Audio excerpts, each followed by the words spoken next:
Europe 1, 8h17, l'interview de Jean-Pierre Elkabbach est à suivre sur europe1.fr en vidéo. Votre invité ce matin, Jean-Pierre, Jean Leonetti, ministre chargé des Affaires européennes. Je lui dis bienvenue, parce que c'est la première fois que je l'interroge comme ça en direct. Bonjour, monsieur Leonetti. Bonjour, merci. Jusqu'ici, les candidats pour 2012 parlent peu ou pas de l'Europe. Dans la crise, elle paraît essentielle. Est-ce qu'elle est escamotée, négligée? Est-ce que ça vous choque pas?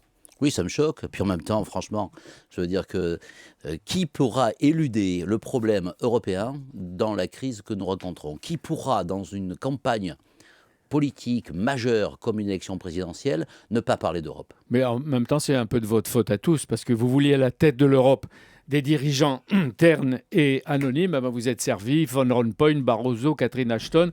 Personne ne les connaît. On a envie de dire tel est pris qui croyait prendre.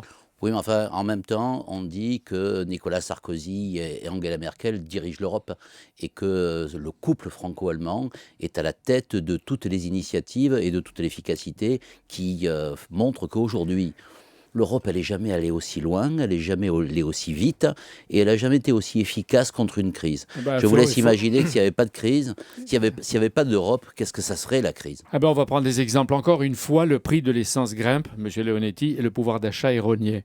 Après Ségolène Royal, François Hollande a réclamé hier le blocage temporaire du prix de l'essence, et en tout cas il l'appliquerait s'il était élu président de la République, et la TIPP flottante aussi. Pourquoi vous n'en faites pas autant si c'est si simple? Parce que c'est une bêtise. D'abord, M. Hollande, il reprend l'idée de M. Jospin dans les années 2000 à 2002. C'est M. Fabius qui le met en place, la TIPP flottante. C'est-à-dire qu'on enlève 2 centimes d'euros à la pompe et puis on perd 1 milliard d'euros pour l'État. Donc ça, c'est le premier point. Et puis le deuxième point, c'est que M. Fabius, il a arrêté au bout d'1 an et demi. Donc il faudrait que M. Hollande aille demander à M. Fabius ce qu'il en pense. Finalement, dans ce pays, il n'y a pas de pétrole, mais M. Hollande n'a toujours pas d'idée. Oui, mais vous ne pensez qu'à l'État. Vous dites c'est de l'argent supplémentaire à l'État. Prenez le milliard que ça coûte ou les 2 milliards dans les poches pleines de quelques-uns, non? Mais quand vous diminuez de 2 centimes à la pompe parce que vous n'agissez que sur la taxe partielle du produit pétrolier, vous n'avez pas d'efficacité sur le pouvoir d'achat. La véritable efficacité sur le pouvoir d'achat, c'est ce que fait aujourd'hui M. Lefebvre, c'est-à-dire la compétition, faire en sorte qu'on ait une compétitivité en France et que les Français soient au courant des prix. Et il y a des prix qui varient de 2 à 5 centimes d'euros à la pompe. Et vous ne pouvez pas bloquer les marges et les profits? Bloquer les marges et les profits, ça n'aura jamais la même efficacité que si on bloque l'augmentation du prix du pétrole. Je vous rappelle simplement que le pétrole, il vient d'autres pays et que, au passage, notre euro se met dans une situation, l'euro nous a mis dans une situation où on est protégé du prix du pétrole. Quand vous l'achetez en dollars, le pétrole, et que vous avez un euro qui est fort, eh bien votre pétrole, vous le payez moins cher. Alors, autre chose à l'instant, la direction de Petroplus vient d'annoncer la mise en vente de sa raffinerie de Petite Couronne, peut-être aussi des raffineries de Suisse et de Belgique. Est-ce que l'État peut aider à trouver, chez les Européens peut-être, un repreneur? Bien sûr. L'État, il est là pour agir à toutes les étapes des difficultés des entreprises. Donc d'abord, il faut qu'il cherche un repreneur et l'État le facilitera comme il l'a fait sur les autres entreprises. Et puis ensuite... Donc vous dites qu'il y aura un résultat pour Petroplus où on fait de l'agitation et de la fumée? Je ne dis pas qu'il y aura un résultat parce qu'on sait très bien que dans ces difficultés-là, on n'est pas obligé au résultat. On est obligé aux moyens que l'on met pour réussir. On ne réussit pas tout, mais on essaye chaque fois d'aller au bout. Le défaitisme, ce n'est pas la marque de fabrique Jean de ce Leonetti, gouvernement. l'été dernier, Nicolas Sarkozy et Angela Merkel ont parlé de convergence et d'abord fiscale entre les Français et les Allemands. Lundi, François Baroin et M. Schäuble vont se rencontrer à Paris. Est-ce qu'ils vont proposer un impôt sur les sociétés commun? Bien sûr. Comment bien sûr? Bien sûr, c'est une évidence. Aujourd'hui, qu'est-ce qu'on fait en fait dans l'Europe? On a toujours l'impression qu'on est en train de sauver quelque chose dont on ne sait pas l'utilité. On cherche la croissance et on cherche l'emploi. Et pour avoir de la croissance et l'emploi, il faut avoir des entreprises compétitives. Ces entreprises, aujourd'hui, elles ont des impôts totalement différents d'un pays à l'autre. Je vous prends la Bulgarie, l'impôt sur les sociétés en Bulgarie, c'est 10, en France, c'est 33. Comment voulez-vous ne pas avoir une situation qui est pas homogène? Sur quelle base vous allez l'harmoniser? Sur la base de l'assiette et des taux.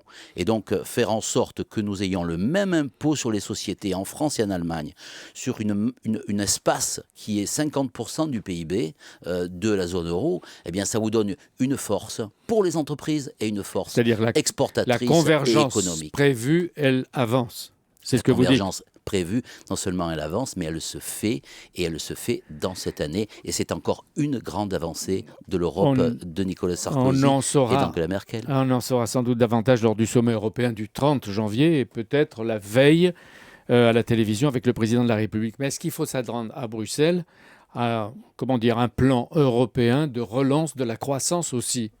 Parce qu'on lutte contre les déficits et il ne faut pas mourir dans le climat d'austérité. Arrêtons de penser qu'on est en train de faire de la discipline et de l'austérité pour faire de la discipline et de l'austérité. La discipline, ce n'est pas un truc allemand, et puis la France, c'est la solidarité. Il y a deux bases. C'est la solidarité et la discipline. Mais en même temps qu'il y a ces deux bases, il y a un objectif, c'est la croissance et la compétitivité. Donc on verra des signes à partir du 30 ? On ne verra pas des signes. Ce traité, il est fait pour la convergence, dans le but de faire une gouvernance économique, dans le but de créer la croissance et la compétitivité. L'union monétaire, pas seulement la discipline, mais la croissance, c'est ce que vous dites.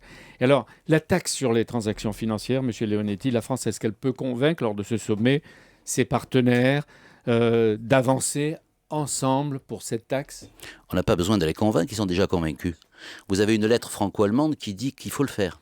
Vous avez un résultat de la Commission qui dit comment il faut le faire. Vous avez des pays comme l'Italie, comme l'Espagne. Ma question, c'est est-ce qu'on va le faire ? Oui, on va le faire. Et d'ailleurs, Angela Merkel a dit très clairement, maintenant, il faut passer de la parole aux actes. Et comme c'est une proposition de Nicolas Sarkozy et de la France, la France, elle va avancer. Et en avançant, elle va entraîner les autres comme elle le fait souvent. Qu'est-ce que ça va rapporter ? Ça va rapporter, à l'étage français, ça peut rapporter un peu plus de 10 milliards, 12,5. Et à qui ça va aller ? À l'étage européen, c'est plus de 50 milliards. Oui. Est-ce que la France va mieux depuis que Standard & Poor's lui a retiré son AAA ? Je crois que Standard & Poor's va moins bien depuis que les taux de change français, les obligations françaises ont montré que la dégradation de la note de Standard & Poor's n'avait aucune influence sur les marchés financiers. Je crois qu'on est rentré dans une nouvelle phase, c'est que les agences de notation, et en particulier Standard & Poor's, ont perdu de leur crédibilité et on arrêtera d'en faire l'alpha et l'oméga de l'économie européenne et de l'économie française. Est-ce que aussi on dit vive Mario Draghi et merci Draghi ? Parce qu'aujourd'hui, la BCE joue à plein son rôle en aidant, comme elle le fait, les banques nationales qui ne manquent plus de liquidités. Draghi, il fait au niveau de la BCE, de la Banque Centrale Européenne, ce qu'elle doit faire. La Banque Centrale Européenne, elle est indépendante. Donc on ne doit pas lui dire ce qu'elle doit faire pour agir sur les dettes. On ne doit pas lui dire non plus qu'elle ne doit pas agir. Aujourd'hui, elle dit rien et elle le fait. C'est très bien comme ça et ça stabilisera totalement l'Europe et l'euro. Un mot sur la Grèce. Le drame de sa dette n'est pas réglé. Les milliards qu'elle a reçus sont insuffisants. Est-ce qu'on va vers un accord prochain ? Est-ce que l'Europe va payer davantage ? Non, l'Europe ne paiera pas davantage, c'est très clair, la France l'a dit, l'Allemagne l'a dit, et l'ensemble des pays qui ont décidé d'aider la Grèce ont défini une règle. On ne peut pas sortir de cette règle. Aujourd'hui, il y a une discussion entre la Grèce et les créanciers privés. Mais est-ce que la France donnera davantage ? Elle promet 3 milliards, est-ce qu'elle peut mettre davantage au pot ? Non, la France fera exactement ce qu'elle a dit dans l'accord qu'elle a fait avec l'ensemble des pays européens. Et la Grèce ne doit pas compter sur autre chose que la solidarité qui a été établie et la négociation qui est en cours et qui va aboutir avec ses créanciers privés.